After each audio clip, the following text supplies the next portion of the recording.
আল্লাহ রাসূল বলেছে দারিদ্রতা মানুষকে কাফেরের দিকে ধাবিত করে, দারিদ্রতা মানুষকে কাফের বানিয়ে ফেলে।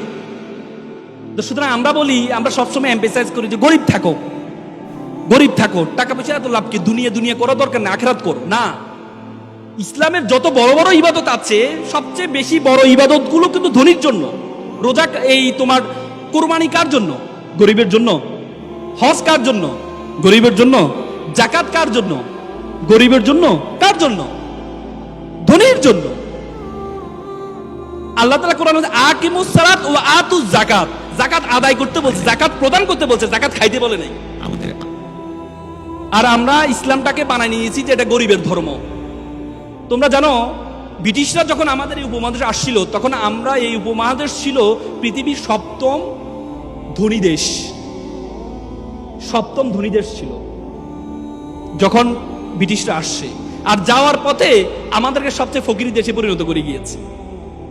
তারা কি করছে? তারা আমাদের শিক্ষা ব্যবস্থাটাকে এমন ভাবে তৈরি করে দিয়েছে, আমাদের শিক্ষা ব্যবস্থায়, আমাদেরকে শিক্ষা ব্যবস্থা পড়ানো হয় যে ছিঁড়া কাঁথায় শুয়ে লাখ টাকার স্বপ্ন কেন দেখো। তারা আমাদেরকে এই যে অ্যাপ্লিকেশনে শিখায়, কি শিখায় জানো? যে কেরানি পদে চাকরির জন্য আবেদন। কখনো দেখছো সিইও পদে আবেদনের, চাকরির জন্য আবেদন তোমাদেরকে শিখাইতে? এমডি পদে আবেদনের চাকরি শিখাইতে? আমাদেরকে যে কেরানি পদে আবেদন। তার মানে ব্রিটিশরা আমাদের মাথায় ঢুকিয়ে দেয়, তোরা ফকিরের জাতি, তোরা ফকিরের জাতি, তোরা চিন্তা করবি কেরানি পর্যন্ত, একটা প্রধান হওয়ার জন্য চিন্তা করবি না। আমরা সেই মেন্টালিটি নিয়ে আছি। বড় স্বপ্ন দেখতে পারি না, এমডি হব সে স্বপ্ন দেখতে পারি না, বড় ব্যবসায়ী হব স্বপ্ন দেখতে পারি না, সে স্বপ্ন দেখতে পারি না। এজন্য তুমি যদি, আমি বিশ্ববিদ্যালয়ে বের হওয়ার পর আমার চিন্তা ছিল আমি চাকরি করব, সরকারি চাকরি করব। এরপর বললো না, সরকারি চাকরি করলে তো আমি তো অসৎ হইতে পারবো, অসৎ হইতে পারবো না। আল্লাহর রহমতে আমি একটা স্বাধীন পেশায় আছি, স্বাধীন পেশা আছে। আমি যখন ওকালা দিতে ঢুকি, প্রথম দিনে আমি স্যালারি পেয়েছিলাম 100 টাকা। একটা শুনানি করেছিলাম, জামিন করেছিলাম, সিনিয়র আমাকে 100 টাকা দিয়েছেন। এবং আমার বন্ধু যারা আছে তারা বিভিন্ন বাংলাদেশ ব্যাংক, বড় বড় ব্যাংক প্যানেল লয়ার হিসেবে ঢুকেছে, তাদের বেতন ছিল 70 থেকে 80,000 টাকা।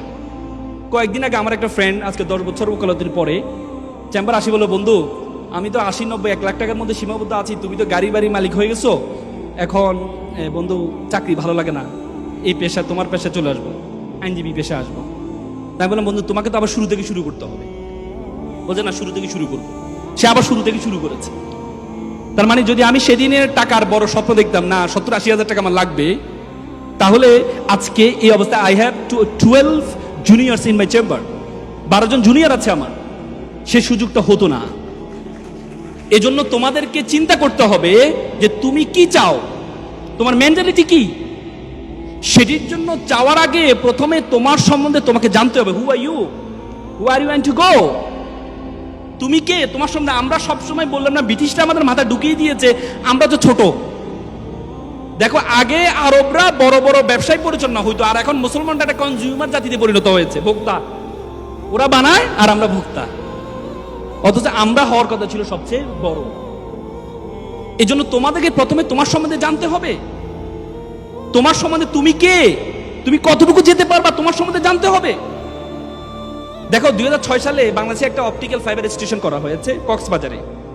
সেটি তোমার পর্তুগাল হয়ে, স্পেন হয়ে, সিঙ্গাপুর, মালয়েশিয়া হয়ে, ফিলিপিন হয়ে আমাদের কক্সবাজার সাথে যুক্ত হয়েছে। সে অপটিক্যাল একটা তার, ফাইবার কেবল, পরবর্তীতে স্যাটেলাইট, এই কি বলে শেখ মুজিবুর রহমান যে এটা কি বলে হাইটেক পার্কের সাথে যুক্ত হয়েছে। সে তারটার দূরত্ব ছিল 17,500 কিলোমিটার। 17,500 কিলোমিটার একটা তার দিয়ে পুরো পৃথিবীটা আমাদের হাতের মুঠে চলে আসছে। আজকে আমরা এখানে কি করছি, আমেরিকা বসে দেখতে পাচ্ছে, আমেরিকাতে কি করছে আমরা এখান থেকে বসে দেখতে পাচ্ছি, মাত্র 17,000 কিলোমিটার একটা তার দিয়ে। বিজ্ঞান বলে আমাদের মাথার মধ্যে যে তার আছে, নার্ভ আছে, বলা হয় 2 কোটি নার্ভ আছে আমাদের মাথার মধ্যে। একটাকে যদি একটার সাথে যুক্ত করা হয় 2 লক্ষ কিলোমিটার হবে এটা দূরত্ব। Do you imagine? মাত্র 17,000 কিলোমিটার দিয়ে পুরো পৃথিবীটা আমাদের হাতের মুঠে চলে আসছে। 2 লক্ষ কিলোমিটার নার্ভ দিয়ে পুরো বিশ্ব জগৎ তোমার হাতের মুঠের মধ্যে চলে আসবে। এজন্য তোমাকে জানতে হবে তুমি কে, বিশ্ব জগৎ সম্বন্ধে ধারণা আছে। এই বিশ্বজগতের আয়তন কত বড় বলো তো? পৃথিবীর আয়তন কত? 52 কোটি বর্গ কিলোমিটার। যে পৃথিবী, যে আয়তন, যে পৃথিবীটা, এই পৃথিবীটা আমরা যে সূর্যটা দেখতে পাই, এই 52 কোটি বর্গ কিলোমিটার মধ্যে 7টা মহাদেশ, 7টা মহাসাগর আছে। এই 52 কোটি বর্গ কিলোমিটার পৃথিবীটাকে যদি সূর্যের মধ্যে ঢুকিয়ে দেওয়া হয়, তাহলে 13 লক্ষ পৃথিবী ঢুকিয়ে দেওয়া সম্ভব। কত লক্ষ? 13 লক্ষ। আর সূর্যটা কি? একটা নক্ষত্র।